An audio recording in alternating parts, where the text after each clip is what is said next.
My name is Eris Thorne, and if you're reading this, or more likely listening to this last, desperate recording, then the worst has already happened.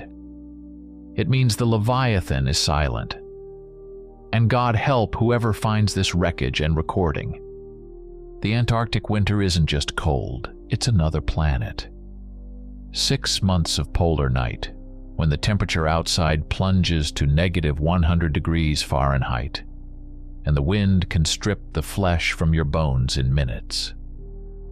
Our station, the Leviathan, was an island of warmth and light in the middle of this icy desert, 1,000 miles from the nearest outpost of civilization.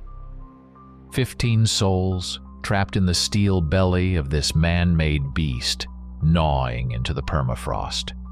We were an international team. Geologists, biologists, engineers, a doctor, and me, Eris Thorne, a linguist and cryptoarchaeologist, sent here almost by mistake, thanks to an influential patron who shared my, shall we say, unorthodox scientific interests. Our commander was Anna Rostova, a Russian, a woman of steel. Tall, with short-cropped blonde hair and eyes the color of polar ice, she ran the station with an iron grip. Her word was law, and no one dared to dispute it, not out of fear, but out of respect. In such conditions at the edge of the world, discipline was life. The chief geologist was Dr. Emma Hansen, an American, ambitious to the bone.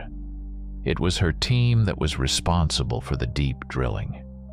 Emma dreamed of a sensation, a discovery that would overturn our understanding of the planet.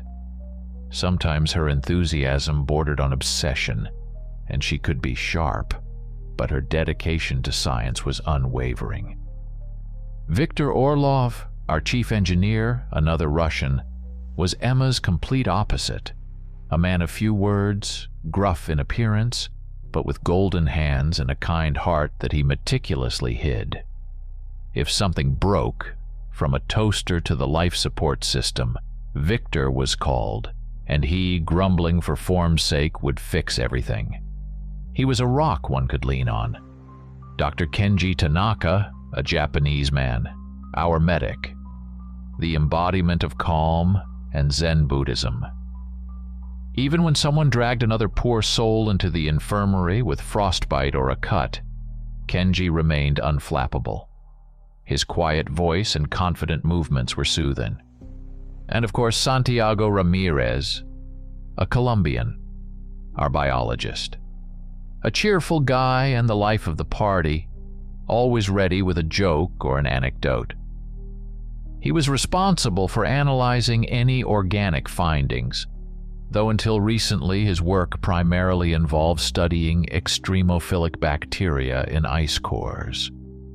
The official purpose of our expedition was to search for ancient anomalies in the ice sheets, traces of prehistoric life, unique geological formations, anything that could shed light on Earth's past. My personal, almost secret mission, however, was different. For years, I had dedicated myself to studying apocryphal texts, fragments of forgotten myths, mentions of civilizations that preceded humanity, of those who came before. Some sources vaguely hinted at Antarctica, at something hidden beneath the ice. Of course, these were just hypotheses bordering on fantasy, but they were what brought me here. The last few weeks before the discovery were strange. Radio communication with the outside world, already temperamental at this time of year, became almost impossible. The interference was unnatural. Not just static crackle, but as if someone was whispering at the edge of audibility, snatches of phrases in an unknown language that chilled one's blood. Pete, our radio operator, a young guy from Texas, blamed it all on geomagnetic activity, but I saw him turn pale as he removed his headphones. Dreams. I began to have strange, disturbing dreams, endless spirals plunging into black depths, pulsating patterns that caused nausea and dizziness even in sleep. And the whisper, the same whisper as in the static. I woke up in a cold sweat, heart pounding, unable to shake the feeling that I was being watched. Even excursions outside into the blinding white or impenetrable darkness became different. Usually I loved it, the feeling of boundless space, primeval silence. But now the silence seemed sinister, and the space hostile. The air seemed to thicken, pressing on my eardrums, and sometimes, at the periphery of my vision, I thought I saw shadows, too quick to discern, a sense of presence, of something enormous, ancient, and inexpressibly alien, hidden beneath miles of ice but aware of us. I tried to talk to Kenji about it, but he just smiled softly and advised me to get more sleep and take vitamins. Polar isolation syndrome, he said. Perhaps he was right. But deep down, I knew it wasn't just me. Something was awakening in the heart of Antarctica, and this whisper of the ancient ice was growing louder. We were on the verge of a discovery that should have remained buried forever. But we, in our human pride, kept digging, and we found it. The monotonous, low-frequency hum of the drilling rig became the soundtrack of our lives on the Leviathan. It permeated everything. The steel decks vibrated underfoot. Dishes in the galley quietly rattled. Even the air, it seemed, was saturated with this incessant vibration. Day after day, week after week, the enormous drill, made of super-strong alloy, gnawed into the ice sheet, going deeper and deeper, to where sunlight hadn't reached for millions of years. Emma Hansen's team worked in shifts, 24 hours a day, 7 days a week. Their faces under the spotlight seemed exhausted, covered in frost, but their eyes burned with the fire of scientific zeal. Every new core extracted from the bore well was meticulously studied, cataloged, analyzed. So far, nothing but ice, as ancient as the planet itself. I often went to the drilling bay just to distract myself from my texts and disturbing thoughts. I watched the geologists' coordinated work, how the shimmering ice cylinders were brought to the surface. Sometimes I helped Emma with documentation, entering data into the computer. She was grateful for any help, but her mind was down there, thousands of feet deep. That day, everything started as usual. I was sitting in my cabin, small as a monk's cell, cluttered with books and printouts of ancient maps, trying to decipher another fragment of text in a dead language, when Emma's excited voice came over the intercom. "Aris, Anna, everyone who's free, to the drilling bay immediately. It seems we have something." Such exultation mixed with disbelief was in her voice that I immediately jumped up, knocking over a stack of papers.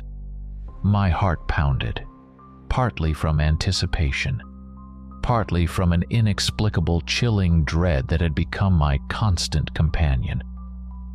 When I reached the drilling bay, almost the entire team had already gathered.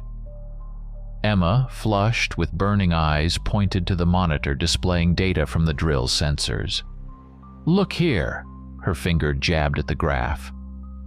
"We passed a basalt layer and beneath it, nothingness, or some kind of structure.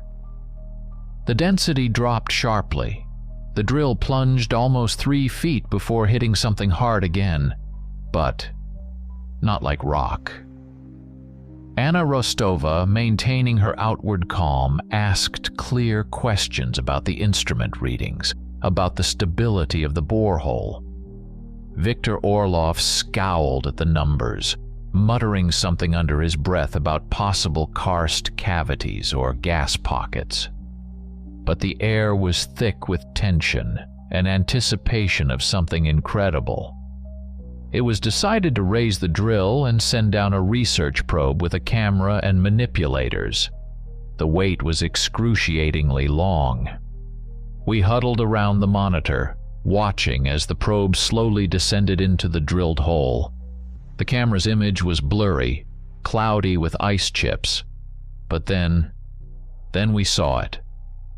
At a depth of nearly 2 miles, beneath a thick layer of eternal ice and a layer of bedrock, there wasn't just emptiness.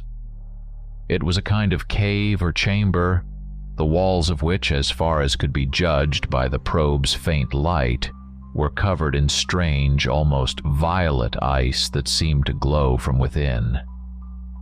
And in the center of this chamber, on a kind of pedestal made of the same material, lay it, an artifact. Even on the grainy camera image, it looked alien, wrong. The probe's manipulators carefully grasped it.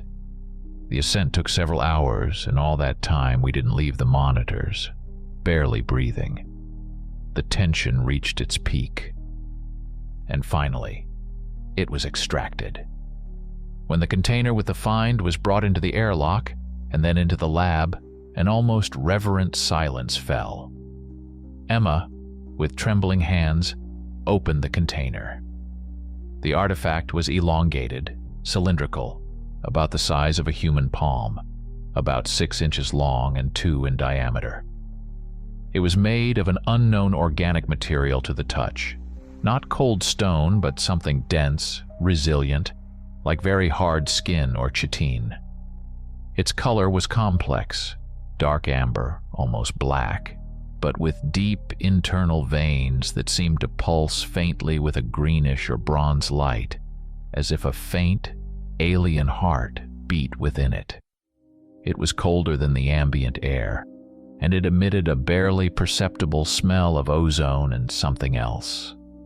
Ancient, dusty, and subtly disturbing, like the smell of a disturbed grave.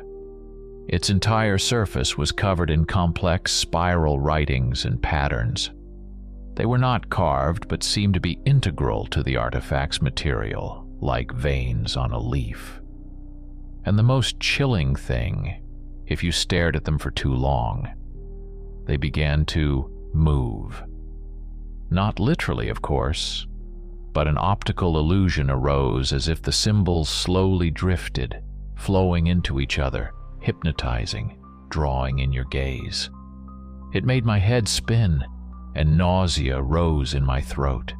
It seemed these writings were alive, resisting study, trying to penetrate directly into the brain, bypassing the eyes. This is incredible. Emma gasped, her voice trembling with excitement. Traces of an unknown civilization, possibly extraterrestrial. This is the sensation of the millennium. The others were also delighted. Hypotheses and conjectures erupted. Scientific fervor swept the station. Only I stood apart, unable to tear my gaze from the cursed writings. The apprehension I had felt earlier now turned into an almost primal terror, because I recognized them. Fragments of these spirals, these hooked symbols I had seen in my nightmares. And I knew intuitively in my gut, this discovery boded us no good. It was not a gift, but a curse, extracted from an icy grave. Victor Orloff, the only one who shared my unease, though in his own way, approached me and quietly said, "I don't like this thing, Aris. It looks unhealthy, like some dead thing, but very, very ancient." I could only nod silently, because a premonition of disaster squeezed my heart in icy vice. We had opened Pandora's box, and now it was too late to close it. Darkness from the depths of eternity was already reaching out its invisible tendrils towards us. The artifact, placed in a sealed box of thick polycarbonate, was triumphantly brought into the station's main laboratory module. This was the most sterile and well-equipped room on the Leviathan, our scientific holy of holies. Now it resembled a beehive, everyone not occupied with urgent duties crowded here, excitedly conversing, forming the most fantastic hypotheses. The atmosphere was electrified with the anticipation of a miracle. I, however, felt as if I were at a funeral where everyone but me was rejoicing at the deceased. Santiago Ramirez, our biologist, despite his usual cheerfulness, looked focused and a little pale. He was to perform the initial non-invasive scanning of the discovery.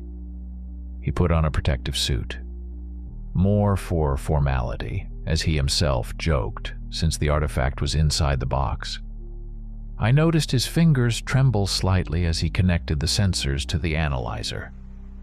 He felt it too, an inexplicable, irrational dread emanating from that smooth, dark cylinder. "Well, ladies and gentlemen," he tried to lighten the mood with his usual joke, "let's see what kind of critter Mother Earth has given us. Or maybe a daddy from Alpha Centauri?" No one laughed. The tension was too great. Santiago began the electromagnetic scanning procedure. On the large monitors, lines of numbers flickered, and graphs slowly began to trace intricate curves. For the first few minutes, nothing unusual happened. The artifact seemed inert, a dead piece of unknown material. Emma Hansen tapped her fingers impatiently on the table. And then it began. First, the fluorescent lamps above us flickered almost imperceptibly. Then the analyzer emitted a short, alarming beep, and the numbers on its screen went haywire. "What the hell?" Santiago muttered, checking the connections. "Some kind of interference." The lights flickered more strongly, went out for a moment, and then the emergency lighting immediately came on, bathing the lab in an ominous red glow. A siren wailed, softly, warningly. "Looks like a power surge," Anna Rostova stated, her voice calm, but I caught a steely edge in it. "Victor, check the generator." But Victor didn't have time to respond, because at that moment, all our attention was drawn to the artifact. It began to change. At first, it was barely perceptible. Its dark, almost black surface seemed to brighten from within, becoming more translucent, and the pulsating veins inside glowed brighter, with a sickly, feverish light. Then it became warm. We felt it even through the polycarbonate box. A light steam rose from it, settling on the inner walls of the container in tiny droplets. "Temperature rising," Santiago whispered, looking at the sensor readings with horror. 110, 120, 130 degrees Fahrenheit. It's impossible." The artifact's surface became soft, pliable, like wax over a flame. It seemed to come alive, filled with an internal power. The spiral writings covering it flared so brightly that they were painful to look at. They no longer merely moved in an optical illusion. They writhed, contorted, as if they were living beings trapped inside this strange cocoon. Their color changed, becoming blood red, and then came a sound, a disgusting wet crunch, as if something was breaking, tearing flesh from within. Like a chick pecking its way out of an egg, only instead of a beak, these were razor-sharp claws. We froze, paralyzed by horror, unable to look away. From the softened, pulsating mass of the artifact, with repulsive clicking and scraping, limbs began to emerge. Thin, black, glistening, multi-jointed, they resembled the legs of a giant insect or spider, only covered not with bristles, but with small, sharp spines and topped with curved, scythe-like claws. 1, 2, 3, 6 such legs burst forth, tearing the remnants of the artifact's shell, which now resembled shed snakeskin.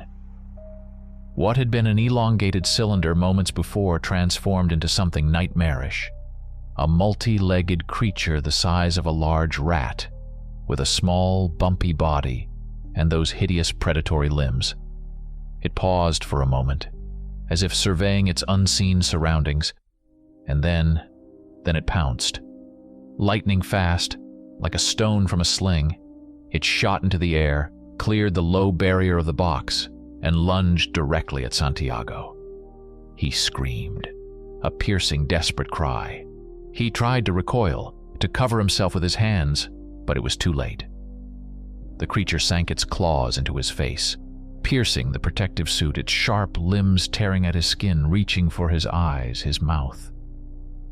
Santiago fell onto his back, writhing, his screams turning into gurgling, choking gasps. I saw this abomination, writhing like a huge, disgusting worm, squeeze into his mouth, wide open in terror and pain, tearing at his cheeks, disappearing inside. Horrifying sounds of struggle, the crunch of breaking teeth, and then silence. Santiago fell still, his body limp. Only his wide glazed eyes stared at the ceiling, reflecting the red light of the emergency lamps. The artifact, the creature, it was gone. It was inside him. For a few seconds there was dead silence in the lab, broken only by the quiet wail of the siren. And then all hell broke loose. Someone screamed. I think it was Emma. One of the technicians, a young guy named Mark, shrieked and lunged for the exit but crashed into the door, which was locked due to quarantine protocol. Others simply stood petrified, their faces as white as snow. I felt my legs give way, my stomach clench in an icy spasm. One thought pounded in my head, pulsating in sync with the red flashes of the emergency light. It's alive. It was always alive. And now it's inside Santiago. Anna Rostova was the first to regain composure. Open the door! Her voice trembled, but it already had the ring of command. Tanaka, to me. Everyone else. Stay away from Ramirez. Victor, goddammit, what about the generator? Panic slowly receded, replaced by a chilling, all-consuming horror. We looked at the motionless body of our friend, and everyone understood. This was only the beginning. The curse we had extracted from the icy depths had only just begun its ghastly harvest. And we were trapped with it, alone, at the edge of the world, in the heart of the Antarctic night. Santiago's body, or what was left of it, we moved with immense difficulty. No one wanted to touch it, to the medical bay. Anna Rostova decided to isolate him immediately, locking the steel door of the med bay with all its locks. Kenji Tanaka, our doctor, despite the shock, maintained a semblance of professionalism, though his face was whiter than chalk. He wanted to go inside to try. To try what? To confirm death? To check if the creature was truly inside? But Anna stopped him. Too dangerous, Kenji, she said firmly. We don't know what we're dealing with. We'll observe through the viewport. Prepare everything necessary if he comes to. If he comes to. That phrase sounded like a mockery. I saw what happened. I saw that abomination crawl inside him. There was no if. We took turns standing guard at the thick, reinforced glass viewport leading into the medbay. For the first couple of hours, Santiago lay motionless. He seemed dead, but then his body began to twitch. At first faintly, barely noticeably, then stronger and stronger, as if an electric current was passing through him. His skin took on a deathly gray hue, and sweat broke out on his forehead, even though the med bay was no warmer than 65 degrees Fahrenheit. Kenji, standing beside me, quietly murmured, "Incredible heat, fever, seizures." Santiago began to moan, softly, pitifully, like a wounded animal, and then he spoke. Or rather, he didn't speak, but began to babble something in a completely unknown language. It wasn't Spanish, not English, not any other language we knew. It was a guttural, clicking, hissing language full of sounds that the human larynx seemed incapable of producing. And I recognized it. It was the same language I had heard in my nightmares, the same whisper that had broken through the static on the radio. At that recognition, an icy chill ran down my spine. The hair on my neck stood on end. Time dragged on agonizingly. With each passing minute, Santiago's condition worsened. His body arched on the medical cot, muscles bulging under his skin, as if something was growing inside him, moving, reorganizing him from within. Visible steam began to emanate from him, as if he were burning alive. We heard his broken, rasping breath, which gradually transformed into a low, guttural growl. Anna ordered everyone except Kenji and me to step away from the medbay and barricade themselves in the central command post.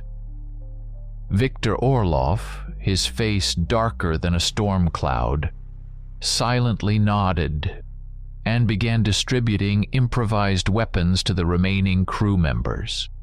Heavy wrenches, crowbars, anything that could serve as a means of self-defense. And then other sounds came from the medbay. A wet crunch, as if bones were breaking. A loud, squelching sound that made my stomach churn. And the growling, which grew louder and more inhuman. It no longer sounded like groans of pain. It was the roar of a predator that had tasted blood. Suddenly, a deafening thud. The steel door of the medbay shuddered. A noticeable dent appeared on it. Another thud, and another. Someone or something was trying to break out. "Stand back," Anna cried, pulling Kenji and me away from the viewport. "It's coming out!" With a deafening screech of tearing metal, the medbay door ripped from its frame, flew sideways, striking the opposite wall of the corridor. For a moment, silence reigned in the dark doorway, broken only by heavy, ragged breathing. And then it appeared. First, a huge, rough, gray-green, bumpy-skinned paw extended from the darkness, topped with long, black blade-like claws. Its skin resembled the bark of an old, diseased tree or the hardened hide of a reptile. Then, stooping to pass through the doorway, the creature itself appeared. It was no longer Santiago Ramirez. It was taller than human height, 7, maybe even 8 feet. Its body was monstrously deformed, its proportions twisted. Bones protruded under the skin at unnatural angles, as if its skeleton had been broken and reassembled by some mad sculptor. In places, its rough skin was covered in patches of coarse, grayish-brown fur, and elsewhere, chitinous plates gleamed in the humid light of the emergency lamps. Its head was elongated, bestial, with a huge fanged maw from which foul-smelling drool dripped. But the most terrifying were its eyes. They burned with a dead red fire, without pupils, without whites. 2 glowing embers containing nothing but blind fury and primal hunger. The creature straightened to its full monstrous height, emitting a low, vibrating growl that seemed to shake the station's walls. It took a few steps into the corridor, its claws scraping on the metal floor. It moved with an inhuman grace, despite its bulk. And then it saw us. Or rather, it saw Pete, our young radio operator. Pete froze a few yards from it, paralyzed by terror, unable to make a sound. Only his eyes widened to their fullest, reflecting the nightmarish vision. The creature, the former Santiago, let out a short, guttural roar and lunged forward. It wasn't a run. It was one monstrous leap that covered the distance between them in an instant. I don't want to describe what happened next. I only saw it out of the corner of my eye because Anna forcibly dragged me around the corner. But the sounds I will never forget. Pete's piercing, cut-off scream, the wet crunch, the sound of tearing flesh, the bestial slurping, and then silence, broken only by the creature's guttural rumble. When we, trembling, dared to peek out, the creature stood over what remained of Pete. It raised its ugly head, and blood dripped from its fanged maw. It looked our way with its burning eyes, and I knew this was just the beginning. The first hunt was over, and now it knew there was more prey on the station. The others, hearing the screams and sounds of struggle, already understood. What had burst from the med bay was no longer their colleague Santiago. It was something else, something ancient, hungry, and incredibly dangerous. Station Leviathan had become a hunting ground, and we, the game. After Pete's monstrous demise, the Leviathan station plunged into primordial chaos. The alarm siren, which until then had wailed with a kind of mechanical monotony, now seemed to shriek in horror along with us. Anna Rostova, despite her pallor and trembling hands, tried to restore some semblance of order. Her voice, amplified by the internal communication system, echoed through the hollow corridors, calling for all remaining survivors, there were 13 of us, to gather in the central command unit, the most protected compartment of the station. "Attention everyone! This is Commander Rostova speaking. Proceed to the CCU immediately. I repeat, everyone to the CCU. Avoid open spaces, move in groups. The creature is loose." Her voice cracked, but there was still steel in it. Attempts to contact the outside world were futile. Immediately after the artifact came to life, all communication channels died. On the weather monitors, a geomagnetic storm of unprecedented power raged. Graphs spiked, sensors went crazy. This was unlike any storm we had ever observed. It was as if the planet itself, or what lurked beneath it, had risen against us, cutting us off from the rest of the world, leaving us alone with the awakened nightmare. Evacuation was impossible. We were trapped in a metal box, lost among the endless ice, alone with a predator that had recently been one of us. Anna and Victor Orlov tried to organize a defense. They knew the Leviathan like the back of their hands. The main corridors were sealed off by watertight doors, but the creature, the former Ramirez, proved to be not only incredibly strong but also cunning. It knew the station's weak points: ventilation shafts, technical tunnels, service hatches. We heard its movements, heavy steps, the scrape of claws on metal, a guttural growl emanating sometimes from under the floor, sometimes from somewhere above.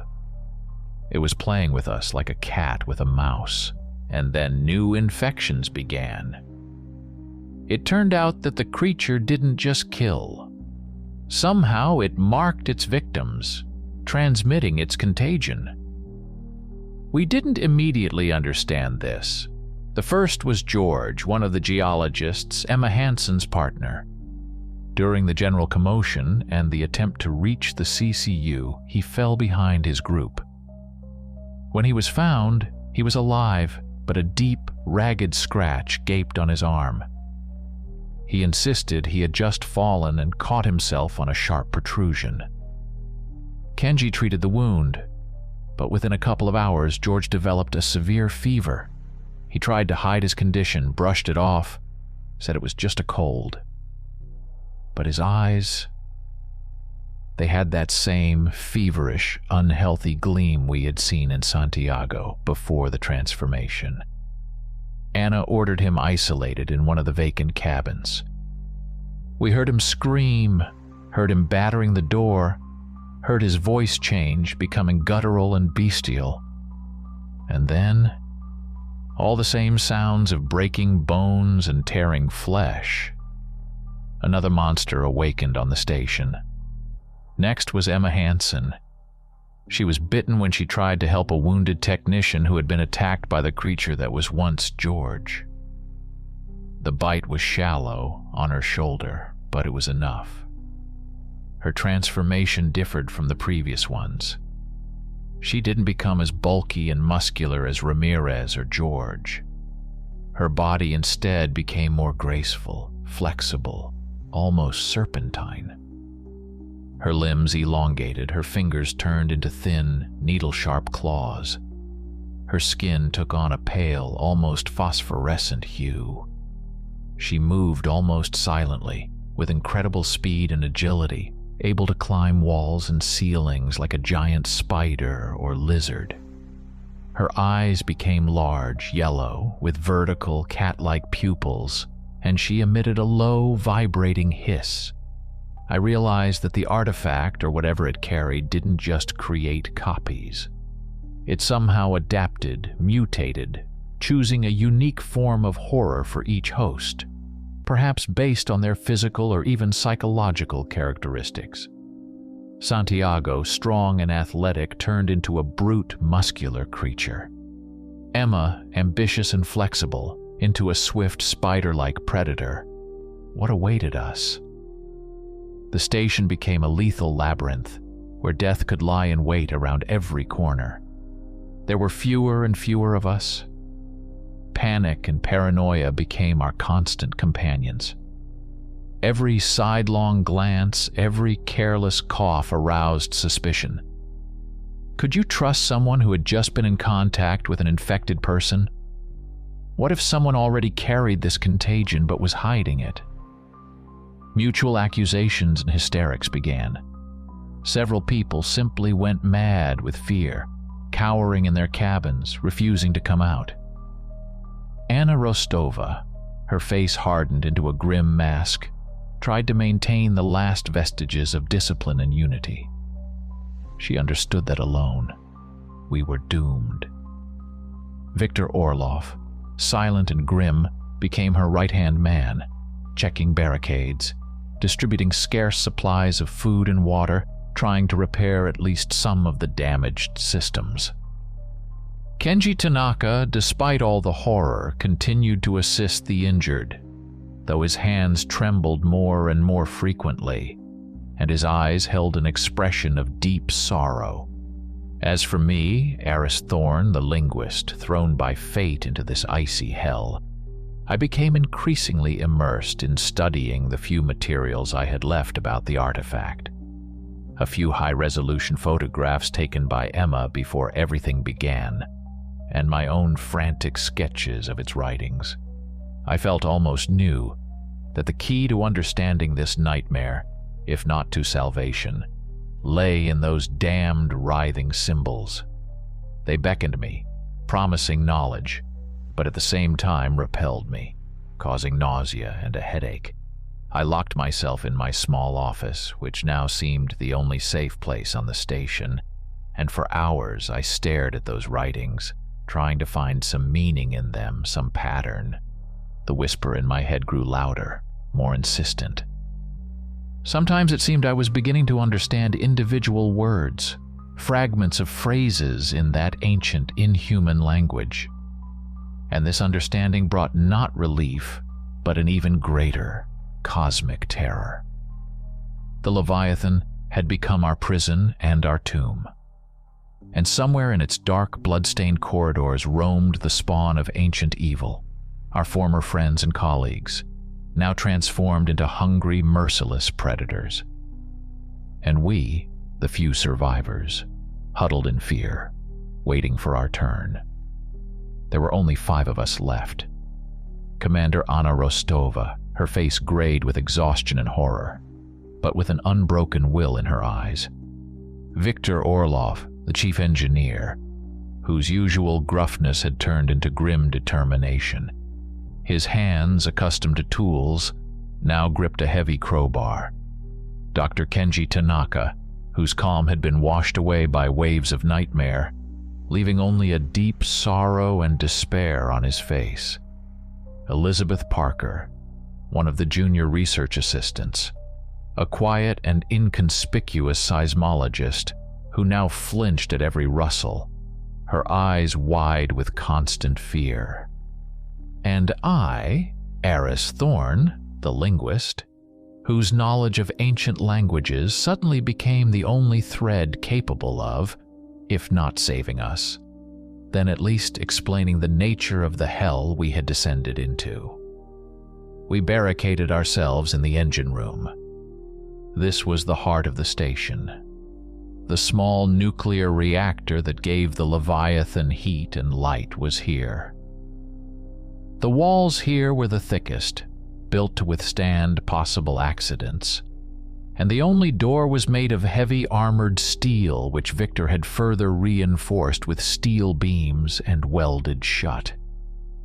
The roar of the turbines and the hum of the working reactor pressed on our ears, creating a constant backdrop to our fear.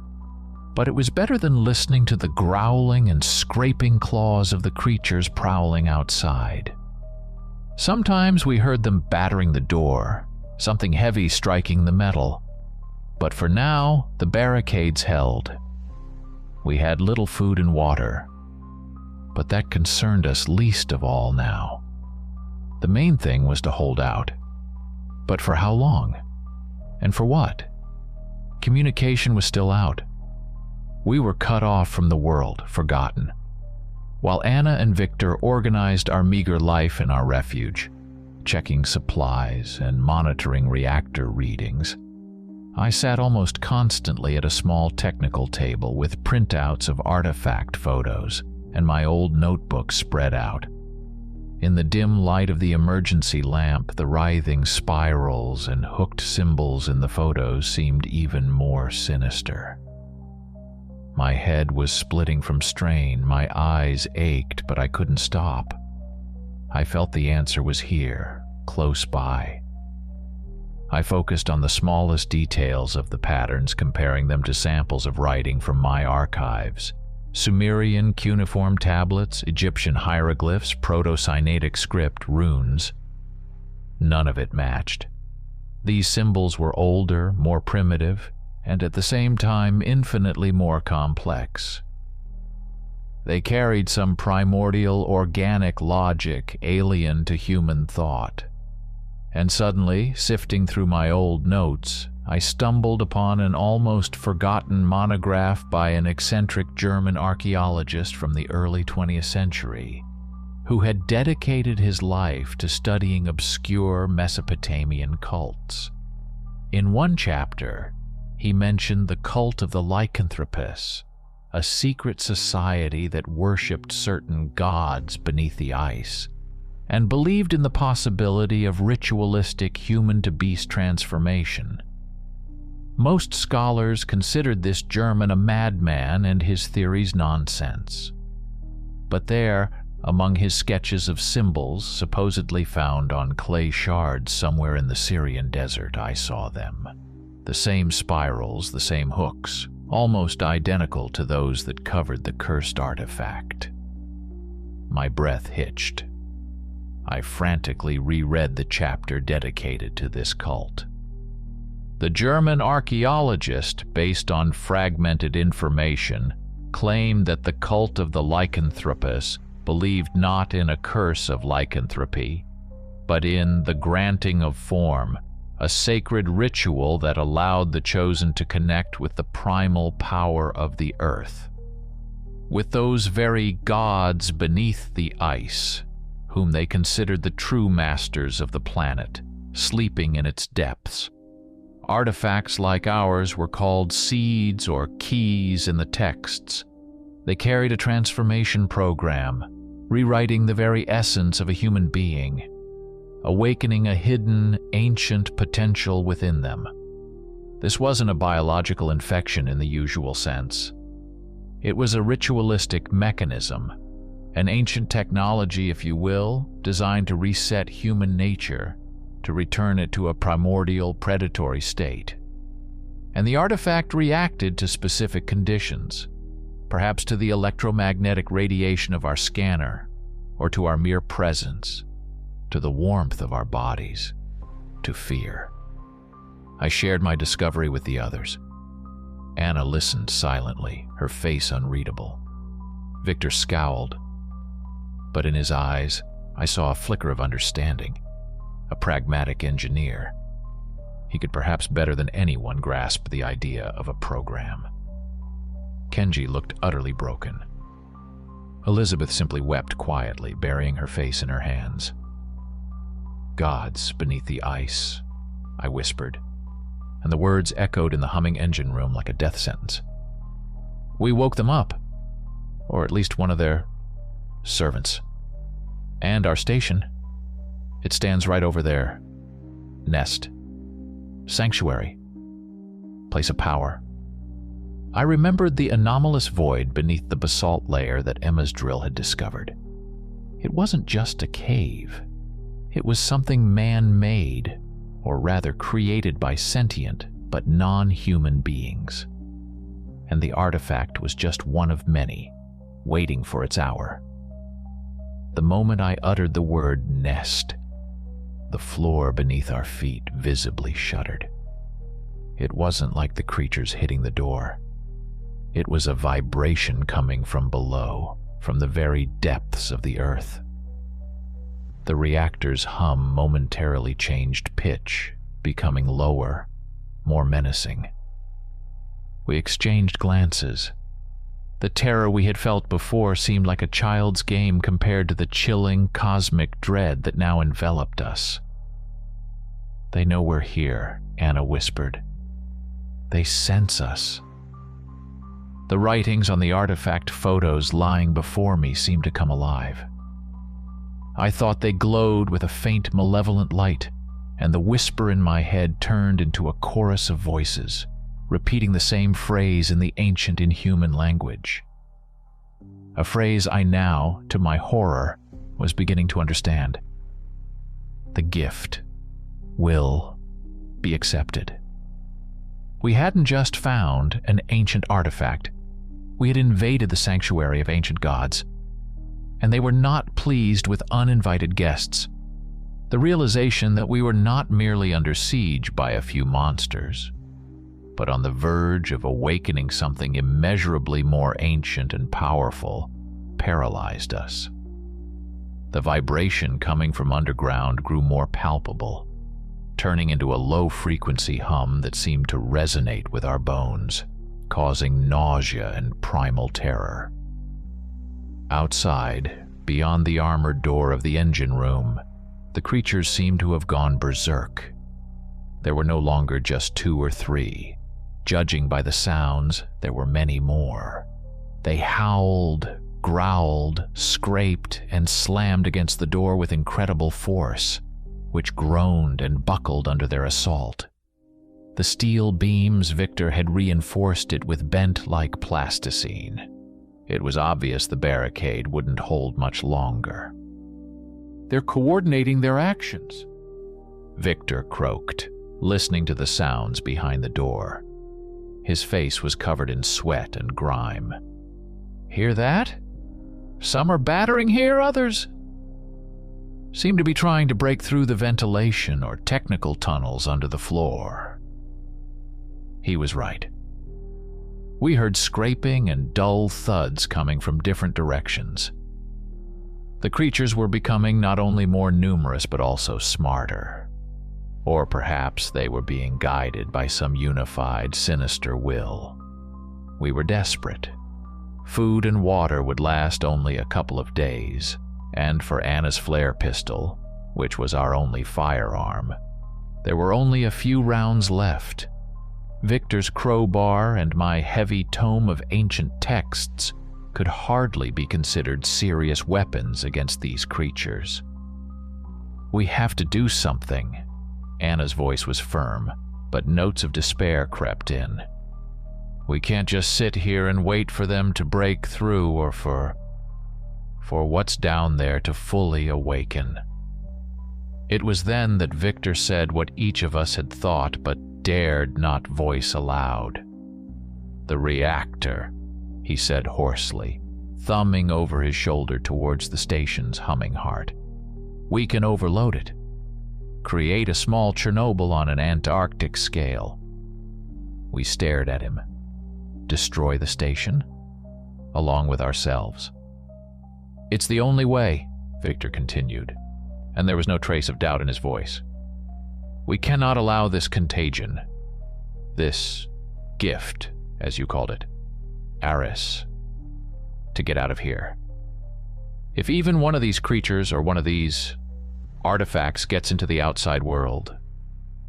He didn't finish, but we all understood. It would be the end. Kenji, pale as death, nodded. "He's right. It's our duty. To humanity." Elizabeth quietly sobbed, but even she seemed to grasp the awful necessity of the decision. The plan was insane and suicidal. The reactor control panel was in a separate compartment, adjacent to the engine room, but to reach it, we had to cross a small corridor that was now likely swarming with creatures. And then, after activating the overload protocol, we would have mere minutes until the explosion. "I'll go," Anna said. "I'm the commander. It's my responsibility." "No," Victor shook his head. "You're needed here to... If anything goes wrong, I know the reactor best. I can do it quickly." He gave a grim chuckle. "And frankly, I'm sick of this place." After a short, tense argument, it was decided that 3 of them would go: Victor, Anna, and I. Kenji and Elizabeth would stay here at the last barricade. If we didn't return within 15 minutes, they were to attempt to initiate the reactor's emergency self-destruct protocol remotely, if such an option even existed, and if Victor managed to activate it. We prepared for the breach.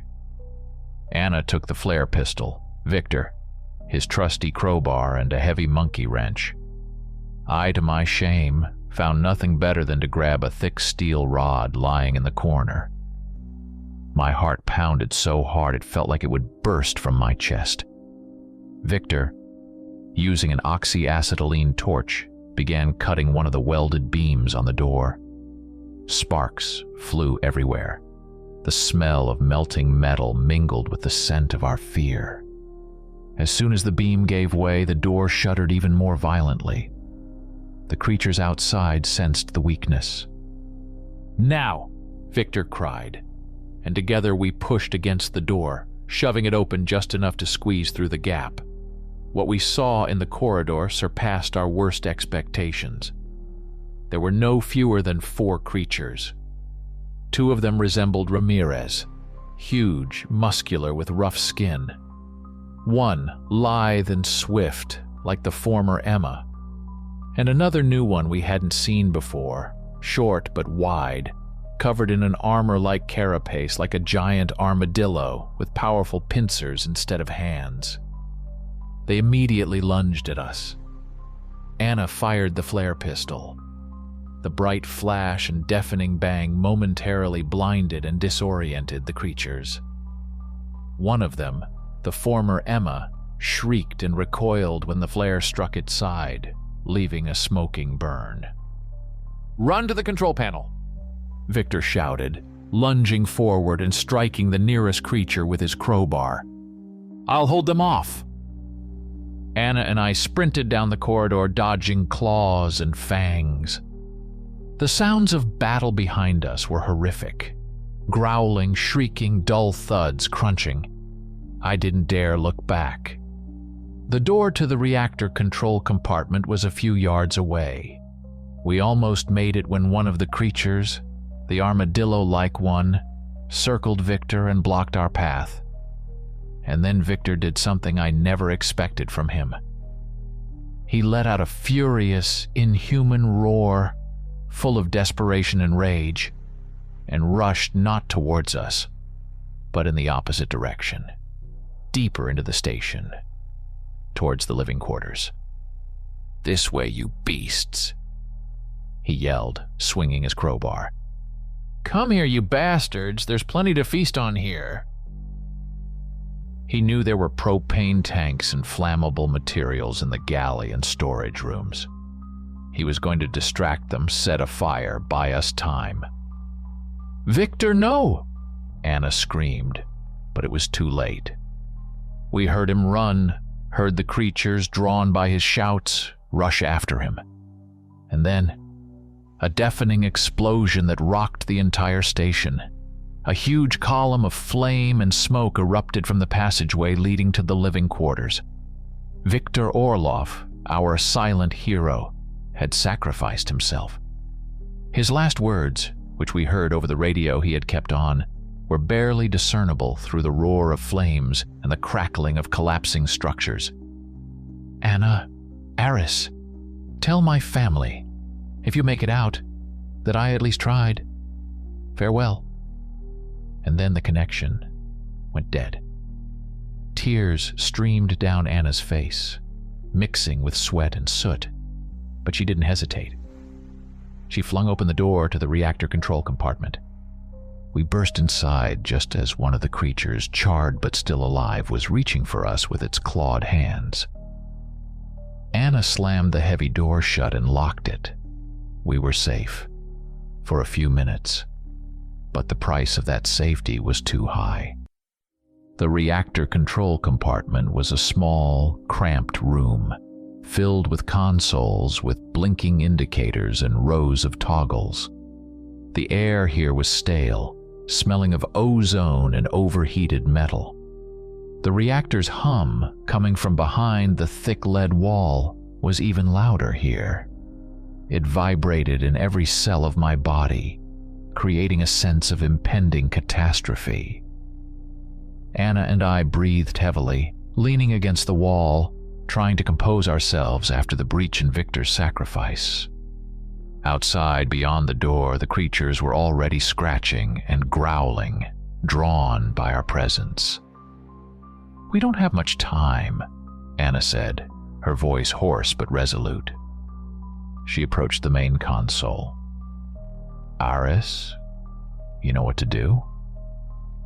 I nodded, though my hands trembled so much I could barely focus on the complex diagrams and instructions taped to the panel. I wasn't a nuclear engineer, but during my time at the station, I had learned a few things just in case.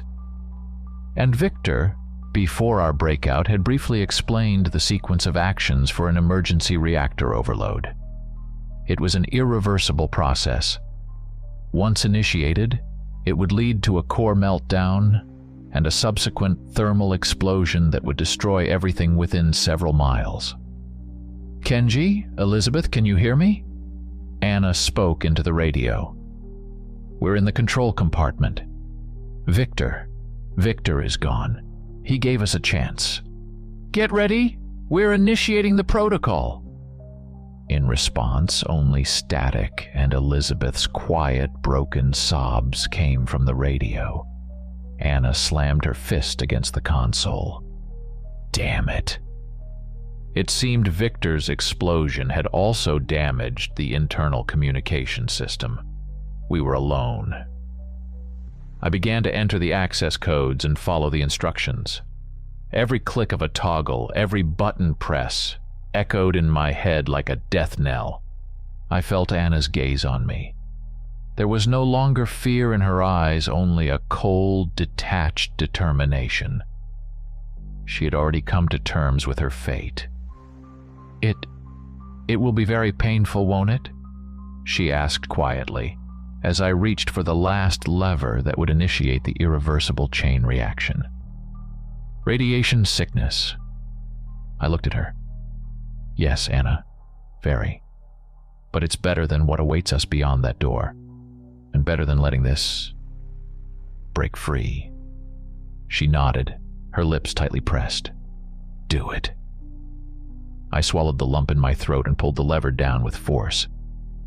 At that instant, a siren wailed throughout the compartment, this time deafening, piercing, leaving no doubt that the end was near.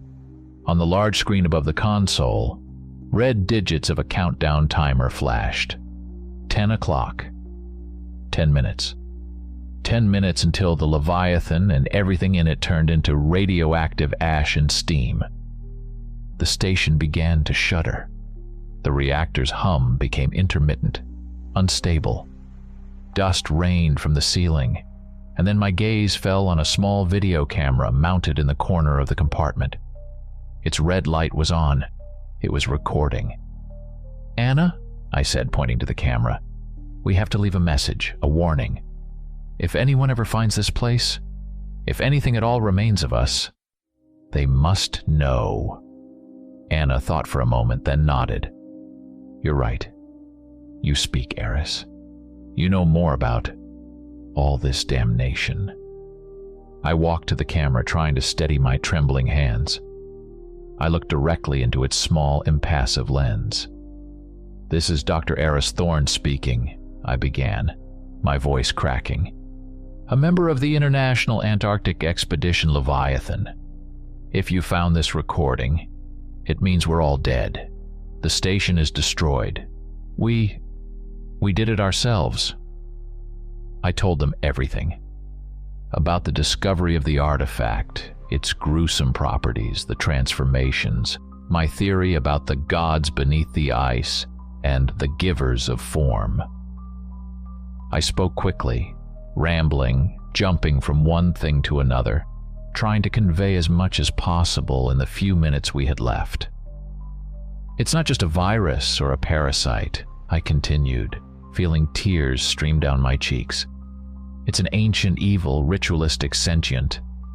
The artifact is a key, a seed. It overwrites human nature, turns us into monsters.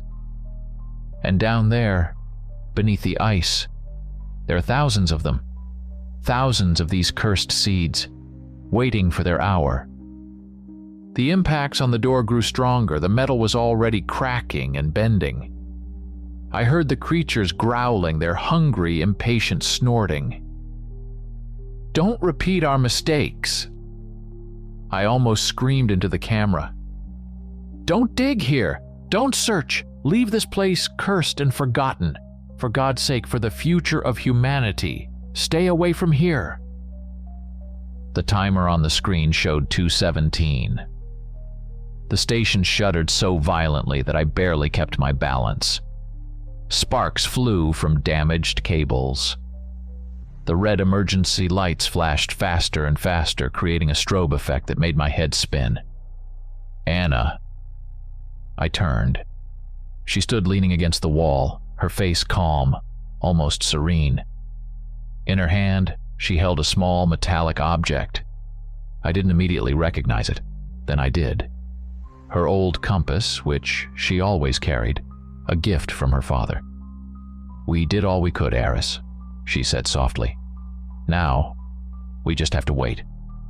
1 o'clock. At that moment, the door gave way with a deafening crash. A clawed paw, then the ugly fanged muzzle of one of the creatures, poked through the gap. Its burning red eyes fixed on us. Anna pushed off the wall. In her hand was no longer the compass, but the last signal round, which she had apparently saved. She aimed it not at the creature, but at one of the damaged cable conduits above the control panel from which sparks were flying. "Goodbye, Eris," she said and smiled. A strange, sad smile. And then she fired. The flash was blinding. The cables exploded with a shower of sparks. Something short-circuited, and a powerful electrical discharge swept through the compartment. I felt a blow, as if struck by lightning, and fell, losing consciousness. Report: Analysis of recovered data log, object Leviathan. This report details the contents of a recently recovered recording device, presumed to be a field camera, discovered in the vicinity of the destroyed Leviathan station. The device was found partially buried in snow and melted debris. Despite significant damage, a portion of the data was successfully extracted and processed. Recording and observation log. 1. Recording start and camera condition. The recording begins with several seconds of intense white noise and static. The image gradually clarifies, but remains heavily distorted, marred by interference, indicating severe damage to the optics or recording sensor, possibly of chemical or thermal nature. The camera was clearly thrown by the blast wave and lies on its side, partially buried in snow and melted structural fragments. The lens has a noticeable crack, giving the entire image a surreal, shattered appearance. 2. Visual assessment of environment. Within the frame, the remains of the Leviathan station are visible. The complex is a heap of twisted, smoking metal, resembling fragments of a large prehistoric creature's skeleton cast ashore. In several places, fire still rages, breaking through the ice and snow and painting the white Antarctic desert in hellish crimson tones. The sky above the incident area is obscured by thick black smoke. From the epicenter of the explosion, where the reactor was presumably located, enormous deep fissures, resembling scars on the planet's surface, radiate across Antarctica's icy shield. 3. Audio observations. The audio track of the recording is also severely damaged. Through constant static, hum of interference, and background hissing, the roar of fire, the groan of deformed metal, and the distinct crackling of breaking ice are audible. Anomalous sound. Upon maximum amplification and noise filtration, another sound was discernible. It is a low, deep, almost infrasonic hum, whose source appears to be underground in the very depths. Its nature does not correspond to any known natural or man-made sound. It is noted that even through the recording device's speakers, this sound causes physical discomfort and a sense of primal dread. It gives the impression that the planet itself is groaning, or more disturbingly, awakening. 4.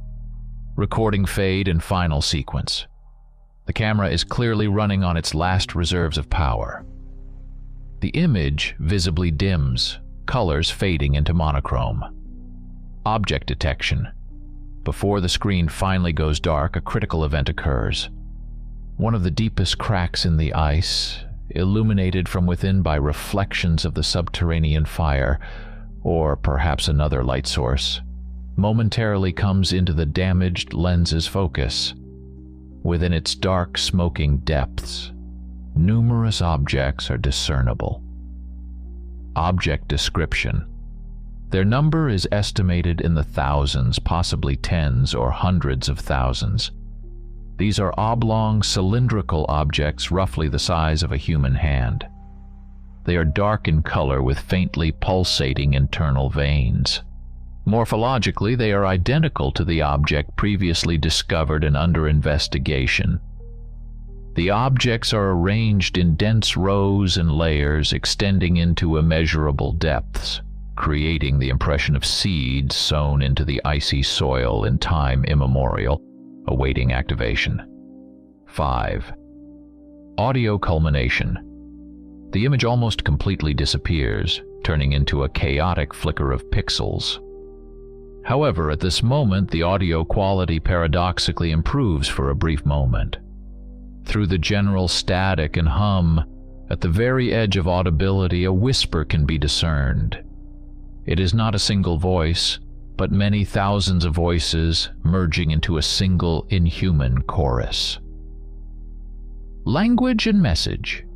The language they speak is identical to the ancient guttural dialect repeatedly mentioned in personnel nightmare reports and observed in Subject Santiago immediately prior to his transformation. The analyst notes a disturbing fact. Despite no prior training, they began to comprehend this language. Repeating phrase. The chorus repeatedly chants the same phrase like an ominous mantra. The gift will be accepted. The gift will be accepted. The gift will be accepted. Recording termination. Immediately after this final message, there is a sharp click, and the recording abruptly ends. Complete silence follows. Conclusions. This recording provides critically important data regarding the immediate aftermath of the Leviathan station incident and confirms the presence of extensive subterranean deposits of unknown objects. The lack of any further activity on the recording and its sudden termination, combined with the content of the final audio fragment, raises extreme concern. Immediate analysis of the linguistic data and its correlation with previous incidents is imperative. The final message is perceived as a direct response or declaration regarding the events related to the station's destruction. Data analyst, observer. Research and Information Gathering Department,